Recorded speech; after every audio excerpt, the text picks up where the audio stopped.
Bonjour, bienvenue à l'église Momentum. On va passer un temps formidable aujourd'hui autour de la présence de Dieu. On va avoir un temps de louange avec toute l'équipe de Momentum Music.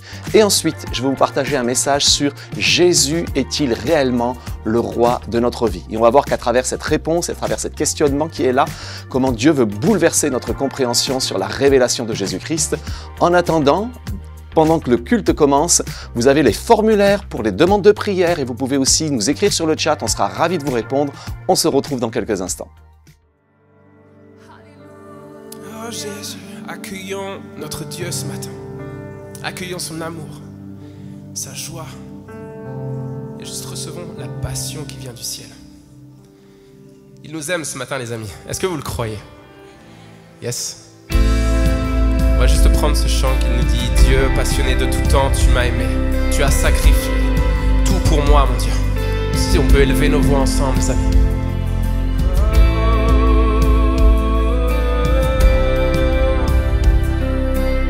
Ce matin, il t'aime. Crois-le ce matin. Dieu passionné de tout temps, tu m'as aimé. Tu as sacrifié ton fils pour me sauver. Non, tu ne changes pas. Non, tu ne changes pas. Non, tu ne changes pas. Élève ta voix. Non, il ne change pas. Tu attendais que mon cœur soit tout à toi. Rien n'est plus beau que l'étreinte de tes bras. Non, tu ne changes pas. Non, tu ne changes pas. Non, tu ne changes pas. Non, tu ne changes pas. Élève ta voix ce matin. Oh non, tu ne changes pas. Ton infaillible amour est inébranlable, inébranlable. Ton amour acharné a gagné mon âme, a gagné mon âme.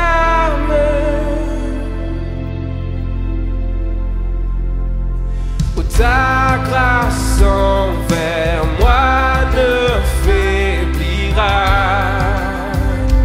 jamais. Crois-le ce matin, malgré mes efforts, malgré mes échecs et mes exploits, il t'aime ce matin.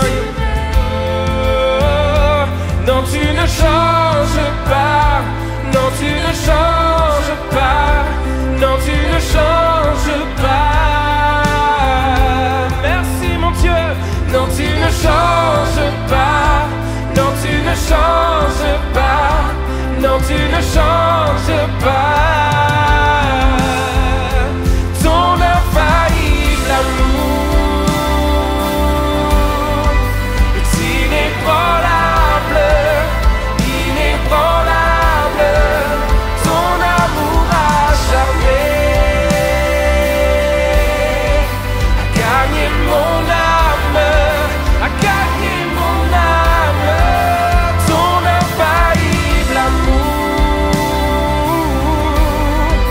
est inébranlable, inébranlable. Ton amour acharné a gagné mon âme, a gagné mon âme. Amour sans variation, amour sans condition, mon nom est gravé sur tes mains.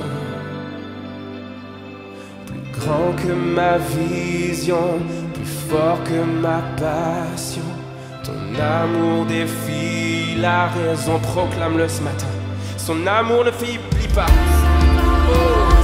Amour sans condition, Mon nom est gravé sur tes mains. Alléluia. Plus grand que ma vision, plus fort que ma passion. Ton amour défie la raison. Ton infaillible amour est inébranlable, inébranlable. Ton amour acharné a gagné mon âme, a gagné mon âme. Ton infaillible amour est inébranlable, inébranlable. Ton amour acharné a gagné mon âme, a gagné mon âme. Seigneur, merci pour cet amour inestimable, incomparable. Tu t'es donné pour moi entièrement. Vois nos cœurs, Seigneur. Reprenons ensemble, mes amis, ton amour infaillible d'un seul cœur. Infaillible amour. Chante et lève ta voix ce matin. Est inébranlable, inébranlable. Ton amour acharné a gagné mon âme, a gagné mon âme. Élève ta voix ce matin. Juste proclame-le. Ton infaillible amour est inébranlable. Proclame-le sur ta vie. Ton amour acharné a gagné mon âme.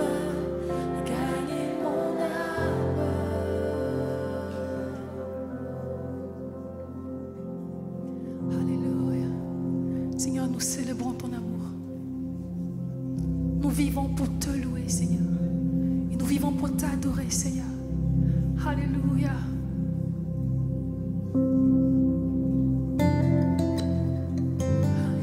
Alléluia.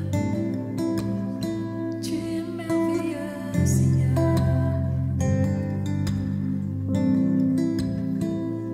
Le plus grand amour qu'il m'ait donné de connaître, celui qui vient de la croix, qui me fait renaître, et jusqu'à te voir face à face, mon cœur est rempli de ta grâce. Je crois en toi.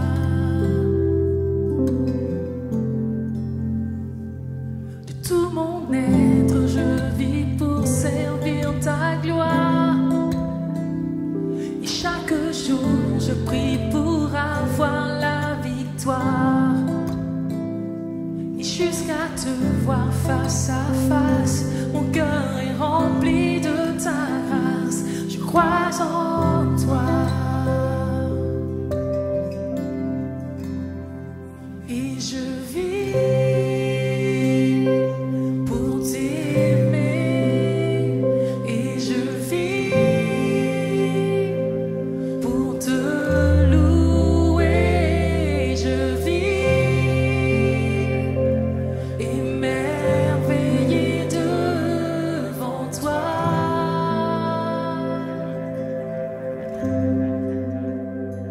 Tu es la voix qui créa l'univers entier. Tu es le souffle qui me permet d'avancer. Et jusqu'à te voir face à face, mon cœur est rempli de ta grâce. Je crois en toi. Et je vis pour t'aimer. Et je vis pour te louer. Je vis émerveillé de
J'aimerais que vous puissiez vous saluer les uns les autres, quelques instants, dire d'où vous venez, voilà, tout simplement. Et j'en profite pour tous ceux qui sont en ligne de vous saluer aussi au nom de toute l'équipe de l'Église Momentum. Soyez les bienvenus en ligne. On est heureux de se retrouver ensemble. C'est agréable de venir le dimanche matin, à 9h. Bon, ça pique un peu. Ça pique un peu, mais on a un avantage, c'est qu'il n'y a pas de circulation, c'est pas vrai ? Et j'ai découvert ça cette semaine, c'est que, pour tous ceux qui sont ailleurs, soyez bénis, mais à Bordeaux, on est quand même champion de France. Vous l'avez peut-être pas vu, hein, mais on est champion de France des embouteillages. Cette année, devant même Paris, on a terminé premier. 113 heures annuelles de bouchons. Wouh c'est formidable. À défaut du foot, où là, en champion de France, ça va être compliqué. Mais rugby, c'est bien placé. Tous ceux qui aiment le rugby ne disent pas amen. Mais on applaudit Bordeaux. Ils sont premiers en ce moment. C'est formidable. Et tout ça pour vous dire qu'on rêve tous, à un moment donné, d'avoir un petit moment de gloire. Peut-être tu n'as pas rêvé, mais... Allez, à la galette des rois, quand tu étais petit, est-ce que tu voulais pas avoir la couronne? Est-ce que quand tu es devenu parent, tu as pensé à tes enfants et si tu en avais plusieurs, tu as dû mettre plusieurs fèves dans plusieurs endroits stratégiques, t'assurer que chacun prenne la bonne pour qu'ils aient tous la couronne, prévoir le nombre de couronnes suffisantes? Oui, ça vous est déjà arrivé hein, de le faire quand même, non? Ouais, quand même, bon, on est tous normaux, ça va. Et j'aimerais vous encourager sur le fait qu'un jour, dans le ciel, nous aurons aussi un moment de gloire. Peut-être tu ne le savais pas, mais la couronne que tu reçois le jour où tu prends la fève, elle est éphémère, elle dure quelques instants, elle te provoque parfois la honte, parfois tu ne la veux pas et c'est pour ça que tu ne choisis pas la fève. Mais dans le ciel, Jésus a réservé des couronnes pour toi. Et tous ceux qui ont écrit dans le Nouveau Testament nous en parlent. Et Paul en parle. Paul parle de cette couronne qu'il va recevoir. Et dans un dernier texte qu'il écrit dans sa dernière lettre, dans les derniers chapitres, il écrit à Timothée, voici ce qu'il dit. « Désormais, la couronne de justice m'est réservée. Le Seigneur, le juste juge, me la donnera en ce jour-là, non seulement à moi, mais à tous ceux qui auront aimé son retour ou son apparition ou qui auront désiré son retour. » Alors j'espère que vous désirez le retour du Seigneur. Parce qu'il y a une couronne qui vous est réservée, celle de la justice. Mais ce n'est pas le seul à en parler. Jacques va dire la couronne de vie, mais est réservée à tous ceux qui ont résisté à la tentation ou à tous ceux qui font face à la tentation. Il y a une couronne dans le ciel et rien n'est oublié de tous tes efforts et de toutes les choses qui passent autour de toi pour lesquelles tu luttes, et Dieu voit cela et va te récompenser un jour. Et Pierre parle aussi de cela. Il parle de cette couronne incorruptible de la gloire. Et Jean même, dans le livre de l'Apocalypse, nous parle qu'il y a dans le ciel 24 vieillards qui sont là autour du trône de Dieu, eux aussi couronnés. Et dans l'apparition et devant la gloire de Dieu, ils jetteront leur couronne à ses pieds et le loueront et diront « Tu es digne, Seigneur, de recevoir toute gloire et toute adoration ». Donc nous aurons un jour effectivement ce moment où nous allons être couronnés. Mais ce n'est pas le sujet aujourd'hui. J'aimerais d'abord que nous puissions couronner Jésus roi. On l'a chanté, on l'a proclamé, et il y a beaucoup de chants en ce moment qui tournent autour de cette thématique et qui me plaisent énormément, couronner Jésus roi. Et j'aimerais juste vous poser cette question, et c'est le titre de mon message ce matin. Jésus est-il réellement roi de ma vie? Est-ce qu'il est le roi de ma vie? En fait, que tu le veuilles ou non, Jésus est roi. Ce n'est pas un sujet de choix personnel. La réelle question, c'est est-ce qu'il est mon roi? Mon roi. Et c'est une question essentielle, en fait. Ça va être la question qui va commencer au tout début du ministère de Christ. Au tout début du ministère de Christ, il va y avoir cette question autour de qui il est, même avant même son ministère, même au commencement de sa naissance, au tout début de sa naissance. Et la première question qui va émerger, c'est mon premier point, c'est la question du commencement, cette question du royauté. La Bible nous dit que Jésus naquit à Bethléem en Judée, à l'époque du roi Hérode. Or, des mages venus d'Orient arrivèrent à Jérusalem et dirent « Où est le roi des Juifs qui vient de naître ?» La première question qu'on pose sur Jésus, c'est « Où est le roi ?» En fait, c'est une question essentielle, dès le commencement, dès le départ. Et ces mages ont reçu la révélation que ce n'était pas juste un enfant qui naissait dans une crèche, c'était le roi des rois. C'était le roi, et à ce moment-là, ils avaient cette limitation peut-être de penser juste du roi du peuple juif, mais ils avaient cette pensée-là, il est le roi. Et même si les contemporains des mages n'en ont eu rien à faire, parce que lorsqu'ils sont arrivés à Jérusalem, ils vont poser la question, on va leur dire la ville où il naît, elle est à quelques dizaines de kilomètres, mais personne ne va faire l'effort d'aller dans cette ville-là, qui est juste à côté. Mais il y a un roi qui règne à ce moment-là. Et ce roi, il s'appelle Hérode, et c'est l'image vraiment de l'ennemi. Ce roi va s'intéresser, il va aller près des mages, il va leur dire « Ok, allez à Bethléem, et quand vous serez revenus, dites-moi qui il est afin que j'aille l'adorer. » Et la pensée de l'ennemi, c'était de le tuer. Et j'aimerais pas te dire ça, j'ai pas envie de te le dire, mais je veux te le dire. La pensée de l'ennemi, c'est toujours la même. C'est de tuer la royauté de Jésus dans ton cœur. Jésus est roi. Mais il veut diminuer, tuer cette royauté, attaquer cette dimension de Christ dans nos cœurs. Et nous, on a plein de dimensions de Christ, mais cette dimension de royauté souvent nous pose souci. Et le diable veut l'attaquer, le diable veut réduire à néant cette dimension. Lorsque Jésus a commencé son ministère, la Bible nous dit qu'il a proclamé cette parole, il va dire « Je suis celui qui a reçu l'onction ». Et vous le savez peut-être, mais ceux qui recevaient l'onction, c'était les prophètes, c'était les souverains sacrificateurs et c'était aussi les rois. Et dans le livre de Matthieu, lorsqu'on commence les premiers chapitres de Matthieu, il y a toute la généalogie des rois de Juda. Et tout cela est donné afin de dire que Christ est le descendant de tous ces rois. Il est légitime pour être roi. Il est légitime et cette légitimité va être même attaquée par le diable. Lorsque Christ va se présenter dans ce moment de tentation, le diable va se lever devant lui et va lui dire, la Bible nous dit, le diable emmena plus haut, il lui montra en un instant tous les royaumes du monde.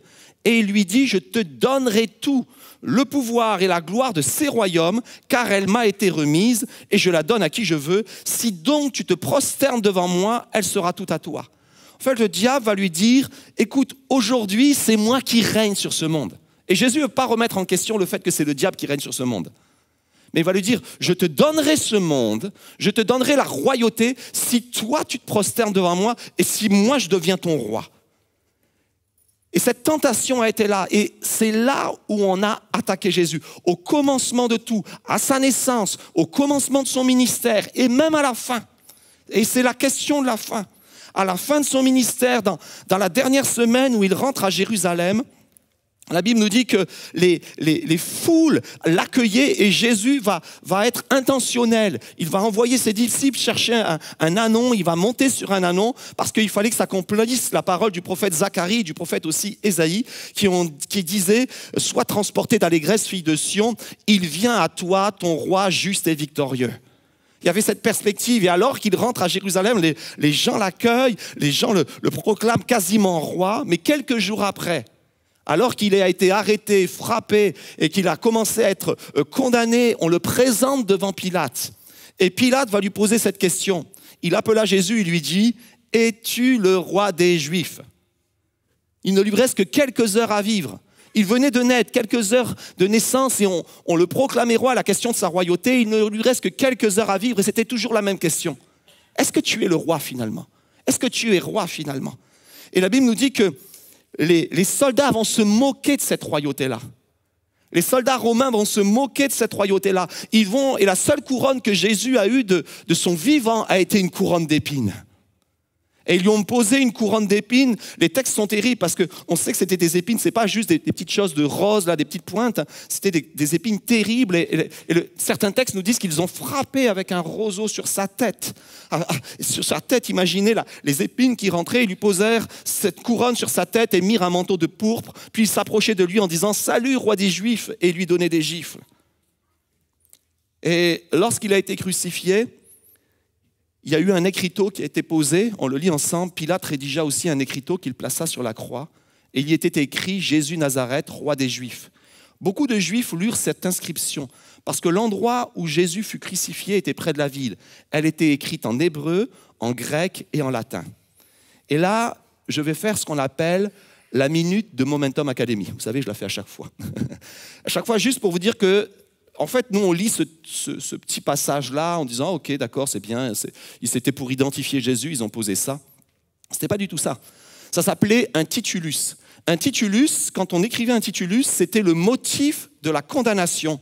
C'était le motif qu'on mettait sur la personne qui était condamnée à mort. En fait, lorsqu'elle était condamnée, au-dessus de la croix, il y avait un motif. En général, on mettait meurtrier, on mettait voleur, on mettait usurpateur, on mettait rebelle, on mettait ce genre de choses comme ça. Et c'était le motif de la condamnation. Les gens voyaient cela et ça les faisait trembler. C'était quelque chose qui les amenait à réfléchir en disant « Si tu fais cela, voici ta destination, tu vas se retrouver sur la croix. » Et pour Jésus, le motif de sa condamnation, ça a été « Il est le roi des Juifs ». Et pas juste en une seule langue, mais dans toutes les langues communes à cette époque-là, afin que tout le monde comprenne. Et il y avait deux dimensions, il y a plusieurs dimensions dans cette déclaration. La première dimension, c'est que tu ne peux pas t'opposer au royaume de ce monde, sinon tu vas être détruit. Tu ne peux pas t'opposer à celui qui règne, et celui qui régnait, c'était l'Empire romain. Et disait, si tu t'opposes à cela, tu vas être détruit. Mais c'était aussi, et peut-être il ne le savait pas, Pilate, en le rédigeant, que c'était un acte prophétique. Pilate, en rédigeant ce texte-là, était en train d'accomplir et de décrire ce que la Bible disait de Jésus et ce que le ciel disait de Jésus. Et on voit que, et vous l'avez bien compris, j'ai insisté fortement ces premières minutes pour vous dire que la dimension de la royauté de Jésus est essentielle. C'est une question dans laquelle les hommes se sont écharpés. C'est une question dans laquelle par laquelle on a attaqué Jésus. Et pourquoi cela? Pourquoi ça a été aussi attaqué? Pourquoi ça a été aussi, sujet à questionnement? C'est parce que c'est la réponse. Parce que Jésus, roi, est la réponse. Et c'est mon deuxième point. C'est la réponse à mon commencement. Et c'est la réponse que Jésus a donnée à ceux qui voulaient entrer dans ce salut. Il leur a dit, si tu veux, et c'était son message, quand il a commencé ses premiers messages, il annonçait le royaume de Dieu est proche. Il parle d'un royaume. Et dans l'inconscient de tous ceux qui entendaient ce message, ou en tout cas dans le conscient de tous ceux qui entendaient ce message, le royaume signifiait la venue d'un roi. Et eux espéraient un roi qui allait enlever les Romains de leur situation, de leur vie. Mais Jésus n'était pas venu chasser ce qu'il y avait à l'extérieur et qui leur posait souci. Il était venu établir un règne à l'intérieur des cœurs. Et Jésus annonce le royaume de Dieu. Et il annonce le royaume de Dieu. Et il va y avoir cette discussion. Et je l'ai prêché il n'y a pas longtemps avec un certain Nicodème. Je vais aller vite dans le verset, mais voici ce que va dire Jésus. En vérité, je te le dis, À moins de naître d'eau et d'esprit, on ne peut entrer dans le royaume de Dieu. Ce qui est né de parents humains est humain, ce qui est né de l'esprit est esprit. Ne t'étonne pas que je t'ai dit, il faut que vous naissiez de nouveau. Jésus est en train d'exprimer que pour rentrer dans tout ce que Dieu a promis pour nous, on doit rentrer dans un royaume où Jésus est roi. Et c'est la question au commencement de ma vie spirituelle. Si je veux rentrer dans cette vie que Jésus a préparée pour moi, dans cette vie que Dieu a préparée pour moi, je dois comprendre que Jésus est roi et que j'entre dans un royaume. Et parce que je rentre dans un nouveau royaume, l'ancien royaume devient caduc. Je rentre dans un nouveau royaume et dans ce nouveau royaume, de nouvelles lois s'appliquent. De nouvelles perspectives s'appliquent, une nouvelle façon de parler s'applique, peut-être même une nouvelle façon de s'habiller s'applique. Il y a quelque chose de nouveau dans ce royaume, il y a de nouvelles frontières, il y a de nouvelles perspectives, il y a une nouvelle langue, tout est nouveau dans ce royaume. Et Dieu nous attend dans ce royaume.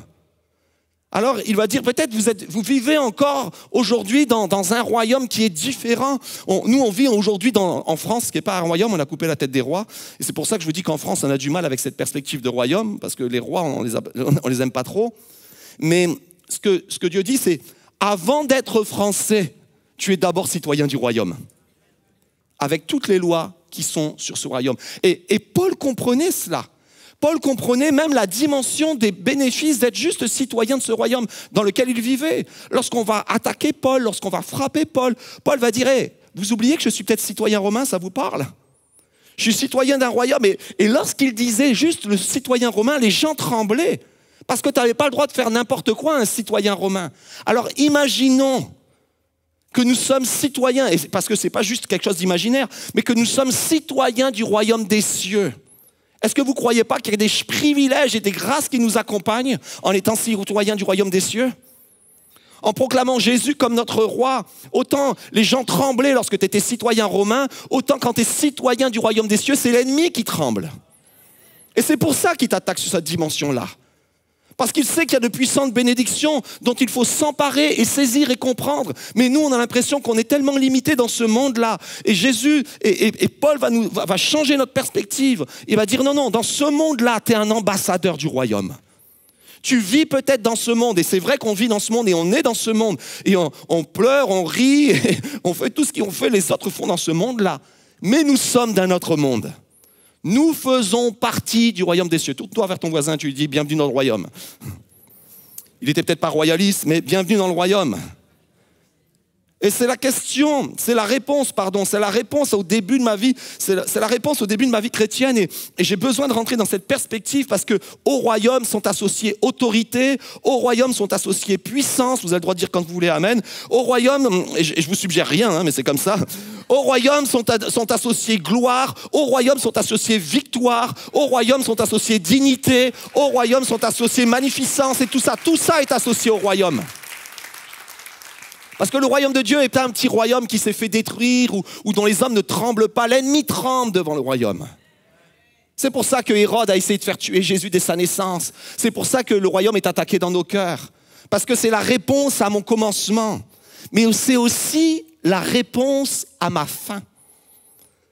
Et pas ma faim F-A-I-M, ça sera plus tard pour midi, ou pour la semaine prochaine, comme pour ceux qui vont jeûner et prier. Mais la réponse à ma faim. Quand viendra le jour où je fermerai les yeux sur cette terre, celui qui m'accueillera sera le roi des rois. La Bible le dit, c'est le roi des rois qui m'accueillera. Mais pas juste ça. La Bible dit que celui qui est dans le ciel viendra aussi sur cette terre manifester son royaume. Le même Jésus qui est parti reviendra, mais il reviendra avec une dignité nouvelle. Si c'était le Jésus qui était plein de grâce, et il est toujours plein de grâce, et c'est toujours un temps de grâce, et nous vivons, vous savez, j'aime ce terme en disant, nous vivons en l'an de grâce 2025.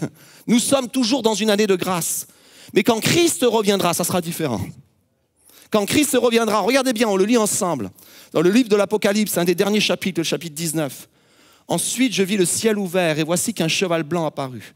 Celui qui le montait s'appelle fidèle et véritable.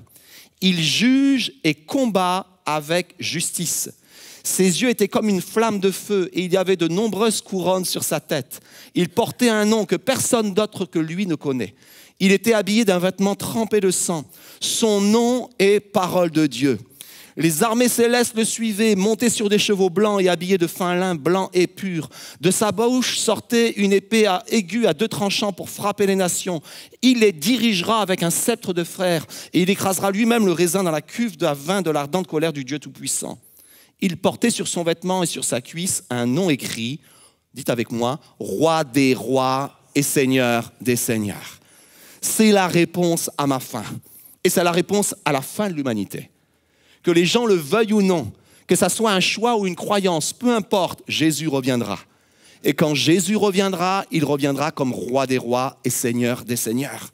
Et notre particularité à chacun d'entre nous, c'est parce que nous le verrons, c'est parce que nous l'avons accueilli dans nos cœurs comme roi et seigneur des seigneurs. Il est roi sur ma vie. Dites avec moi, il est roi sur ma vie. Il est roi sur ma vie. C'est la réponse à ma fin. À la fin de ma vie, c'est la réponse d'un Jésus qui revient comme roi des rois et qui m'accueillera. Et je vais aborder le 3e point maintenant. En fait, qu'est-ce que signifie être roi dans ma vie? Qu'est-ce que ça signifie finalement de le couronner roi dans ma vie? Et c'est mon 3e point, que son règne vienne. C'est cette prière que Jésus a enseignée aux disciples. Il a parlé du règne de Dieu, il a parlé du royaume de Dieu, puis il a dit dans vos prières, dites que son règne vienne. Ça a une double dimension. Ça a la dimension effectivement du retour de Jésus, de son retour et de son règne sur cette terre. Mais ça a une dimension que son règne vienne aussi dans ma vie. Que son règne prenne plus de place dans ma vie. Qu'il soit le roi de toutes choses dans ma vie. Vous avez le droit de dire amen. Qu'il soit le roi de toutes choses dans ma vie. Et quand on démarre notre vie chrétienne, on le reconnaît comme roi des rois, seigneur des seigneurs. Mais il faut avouer une chose. Allez, soyons honnêtes. On reprend vite, le commandement de notre vie. On reprend vite les décisions de notre vie. Peut-être on dit, Seigneur, je te donne ma vie, mais rapidement, on reprend les rênes de notre vie. Et j'aimerais qu'on puisse faire une analogie aujourd'hui sur notre vie et comparer à une voiture. Je suis désolé, je sais que les hommes, ça marche, mais les femmes ont du mal avec cette pensée-là. Vous êtes prêts à faire ça? Notre vie est une voiture, ok? Je sens un froid là dans la salle. Mais notre vie est une voiture. Même si tu es en vélo, pense que tu as une voiture. Même si tu es en tramway, pense que tu as une voiture. Notre vie est une voiture. Et la réelle question, c'est quelle est la place de Jésus dans la voiture? Et tout le monde va dire, oui, c'est au volant. Oui, bien sûr. On aimerait tous dire que oui, c'est au volant. Mais la réalité, c'est que parfois, Jésus, on le met dans le coffre. Ouh, c'est pas bien. On le met dans le coffre, c'est-à-dire que personne ne sait que tu as Jésus dans ta voiture. Personne ne sait que tu as Jésus qui est avec toi dans ta vie. Mais le dimanche, tu le sors du coffre, tu viens à l'église avec lui, tu dis on va passer un bon moment ensemble, et une fois que tu es sorti de l'église, tu le remets dans le coffre et tu le fermes jusqu'à la semaine prochaine où tu le ressors du coffre. Non, ne levez pas la main si ça parle à quelqu'un. Ne levez pas la main. Mais c'est une réalité parfois. Parfois, on le met à l'arrière de la voiture, il est à l'arrière, il est passager, il est là. Je porte quelque chose sur ma vie ou sur mon... Et puis j'ai rien contre les croix ou ce genre de choses comme ça. Moi-même, j'ai des chaînes où il y a la croix, il y a pas de souci. C'est pas ça, mais on le porte sur nous, mais c'est pas une vraie réalité. C'est-à-dire que c'est plus une réalité, ce qu'on appelle culturelle. Culturel, ça veut dire que ça fait partie de mon histoire, c'est ce que mes parents m'ont enseigné, c'est là où j'ai été, c'est mon éducation, quoi que ce soit, ça fait partie de ma vie. Mais il est juste derrière, c'est moi qui continue à conduire ma vie. Puis finalement, on va tous dire, allez, on est tous des bons chrétiens, il est au volant de notre vie, ok? Vous êtes d'accord pour dire, oui, je veux que tu sois au volant de ma vie? Alléluia. La question maintenant, c'est où toi tu es quand il est au volant?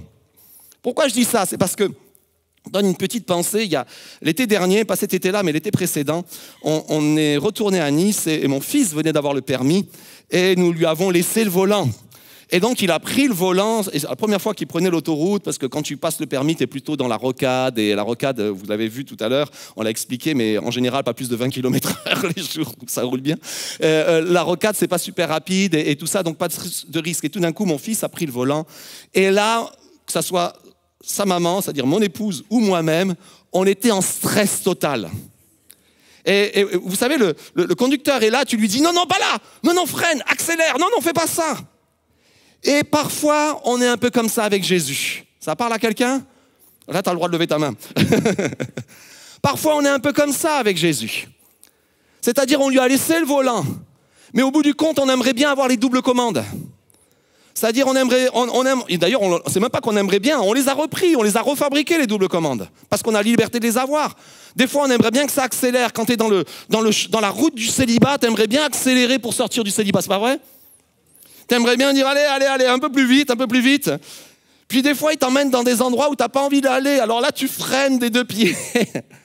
Il t'emmène à un croisement, et dans ce croisement, il y a la route du pardon. Oh!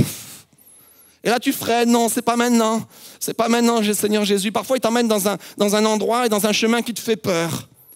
Le chemin du témoignage. Oh non, pas celui-là. Et tu n'as pas envie d'y aller. Et la réalité, et là où je veux en venir, c'est qu'en fait, on doit lui laisser complètement les rênes. Oublie les doubles commandes. Oublie les doubles commandes. Il est le roi de ta vie. Il est le roi complet et total de ta vie. Je vais inviter les musiciens, on a eu un message un peu plus court ce matin, je vais inviter les musiciens. Et j'aimerais que, dans quelques instants, on va chanter un chant. Et j'aimerais que vraiment, chacun d'entre nous, dans ce message qui est extrêmement simple, on puisse replacer Jésus, roi au-dessus de tout, sur notre vie. Ce début d'année, quel que soit l'endroit où je suis, quelles que soient les choses que je vis, c'est nécessaire de replacer Jésus, roi au-dessus de tout. Comme je vous l'ai dit, souvent sur le chemin, on reprend le cours de notre vie, on fait les choix de reprendre le volant de notre vie et de se dire, non Seigneur, peut-être c'était la peur, peut-être ça a été le manque de foi, peut-être ça a été l'attrait pour ce monde, je ne sais pas qu'est-ce qui a fait qu'à un moment donné, j'ai voulu reprendre le volant, mais j'aimerais te redonner à nouveau ce volant-là, Seigneur. J'aimerais lâcher les commandes, j'aimerais lâcher les doubles commandes. Et te dire, je te fais confiance. Et quand je dis je te fais confiance, ça veut dire je te fais confiance dans tout. Pas je te fais confiance dans ce domaine, mais là, je n'ai pas confiance. En fait, si tu as confiance en quelqu'un, tu as confiance dans tout ou tu n'as pas confiance. Tu as confiance sur le fait qu'il va pouvoir s'occuper de tes enfants ou tu n'as pas confiance. Tu as confiance sur lequel que tu peux lui confier tes finances, ça ira bien ou tu n'as pas confiance. Et avec Dieu, moi, je crois qu'on peut lui avoir, avec Jésus, on peut avoir confiance en tout pour lui. Seigneur, tu as été le sauveur de ma vie, tu m'as délivré de ma vie passée. Alors je crois que tu es celui qui peut conduire ma vie future, qui peut me conduire dans mon futur. Est-ce que vous êtes d'accord avec cette pensée? Il est celui qui peut me conduire dans mon futur. Alors j'ai écrit ceci, couronner Jésus, c'est le reconnaître comme Seigneur et Sauveur. C'est lui donner la première place. C'est aussi l'adorer, et on va l'adorer dans quelques instants. On n'a fait que ça, de l'adorer ce matin, et on va encore élever son nom. L'adorer comme roi et digne de tout honneur. C'est obéir à ses commandements, parce qu'on entre dans un royaume qui a des commandements. Et c'est vivre comme ses ambassadeurs en attendant son retour glorieux. On va chanter ce chant qui nous dit « Merveilleux nom, merveilleux nom ». Et ce chant commence en disant « Couronné, couronné ». Et j'aimerais vraiment que dans un élan de foi, chacun d'entre nous, on puisse le couronner dans les sphères dans lesquelles on a repris le contrôle. Je ne vous parle pas que Dieu veut qu'on soit les leaders de notre vie, sans problème. Mais il veut être le leader au-dessus de nos vies. Que tu prennes ta vie en main, que tu prennes des décisions, c'est bien, Dieu veut que tu fasses cela. Mais il veut être celui qui est au-dessus de toi, à te commander, à te diriger. Alors j'aimerais que beaucoup d'entre nous, ce matin, puissions replacer Jésus comme le roi de nos familles. Et dites Amen. Il est le roi de ma famille. Peu importe ce par quoi je vis, il est le roi au-dessus de mes difficultés, au-dessus de mes épreuves. Il est le roi au-dessus de ma santé. Il est le roi au-dessus de mes faiblesses. Il est le roi au-dessus de mes tentations. La Bible nous dit que Jésus a remporté les tentations afin de me rendre vainqueur. Il a été tenté en toutes choses, comme nous sommes tentés en toutes choses. Et peut-être nous avons chuté, mais nous pouvons nous accrocher sur celui qui a vaincu. Parce que sur le champ de bataille, quand tu t'y présentes, ce n'est pas juste toi, c'est aussi le roi des rois qui se tient avec toi. Et lui a remporté le combat. Alors si vous êtes OK avec moi, on va se lever ensemble. Et on va commencer à chanter ce chant avec toute l'équipe de louanges. Couronné, digne de louange, merveilleux nom, Seigneur Jésus. Alléluia.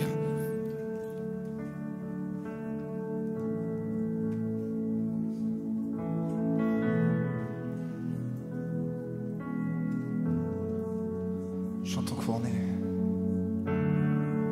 Oui, couronné.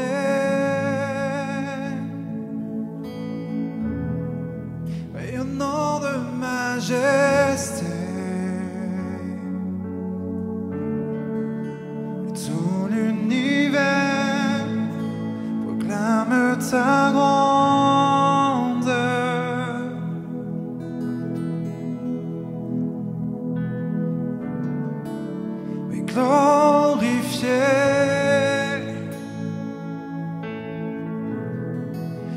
les anges prosternés. Mais tu es assis à la droite du Père. Jésus, merveilleux nom, qui est semblable à toi, ô Dieu. Mais Jésus, ton précieux nom est digne d'hommage.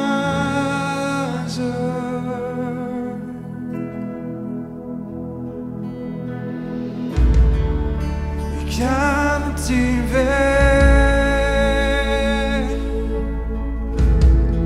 par l'éclat de ta beauté, nos voix s'élèvent pour te rendre gloire.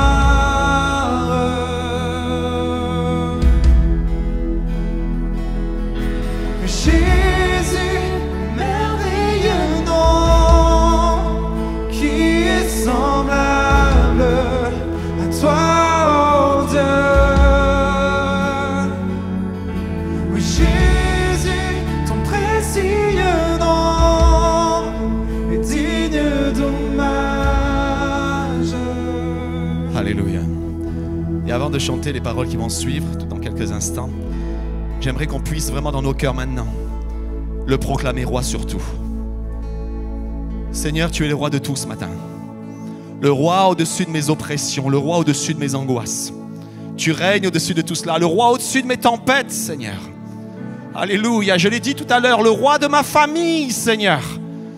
Le roi peut-être sur les conflits, sur la crainte, sur la peur qui m'assaille par rapport à mes enfants, à ma famille, à tous ceux qui sont autour de moi. J'aimerais que plusieurs pensent et le disent ce matin, tu es le roi au-dessus de mon célibat, Seigneur. Et tu as un chemin tracé pour moi. J'aimerais que tous ceux qui sont mariés puissent le dire aussi, tu es le roi de mon mariage, Seigneur. Tu règnes sur mon mariage, Seigneur. C'est vrai que j'ai autorité, mais toi, tu es autorité au-dessus de toute autorité, Seigneur. C'est toi qui commandes, c'est toi qui dictes, Seigneur Jésus. Et tous ceux qui ont des projets, qui sont là sur leur vie, que tu puisses le dire, tu es le roi de mes projets. Tu es le roi de mes projets. À tous les étudiants, tu es le roi de mes études. Tu es le roi de ma scolarité. Tu es le roi de ma destinée. Alléluia. À tous ceux qui passent par la maladie, à tous ceux qui souffrent en ce moment sur leur corps, tu es le roi et créateur de mon corps, Seigneur. Et tu as une issue pour moi, mon Dieu. Alléluia, Jésus. Et à tous ceux qui affrontent la tentation, à tous ceux pour qui l'ennemi s'est dressé devant eux et la chair est là et les choses sont là et peut-être tu es tombé, tu viens ce matin, tu es découragé, tu te sens culpabilisé. Eh bien proclame que Jésus est ton roi. Il te relève parce que notre roi ne nous écrase pas, il nous relève, il nous donne la victoire et il nous emmène dans sa victoire parce qu'il a remporté la victoire, il est victorieux. Satan a été vaincu à la croix. Il a été vaincu. Le seul qui est vainqueur, c'est Jésus. Il a vaincu toutes choses. Alors il n'y a rien qui ne peut l'arrêter sur ta vie. Aucune épreuve, aucune montagne, aucun rocher, aucun fleuve. Rien ne peut limiter l'action de Jésus sur ta vie. Il est victorieux. Il est glorieux. Il est majestueux. Il est digne d'adoration. Il est digne de louange. Et dans quelques instants, il y a différentes dimensions, différentes identités de Jésus qu'on va prononcer. On va parler de consolateur et tous ceux qui ont besoin de consolation, empare-toi de cette dimension-là. On va parler de divin berger, tous ceux qui ont besoin de direction, empare-toi de cette dimension-là. Tu es mon divin berger.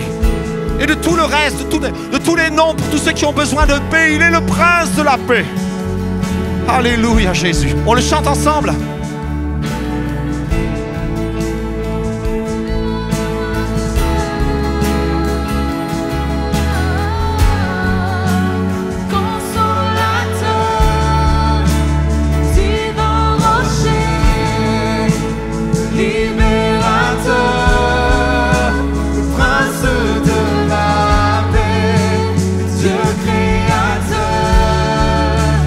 Fils bien-aimé,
Merci d'avoir été avec nous. On a passé un moment formidable autour de la présence de Dieu et j'espère que ce message a interpellé vos cœurs.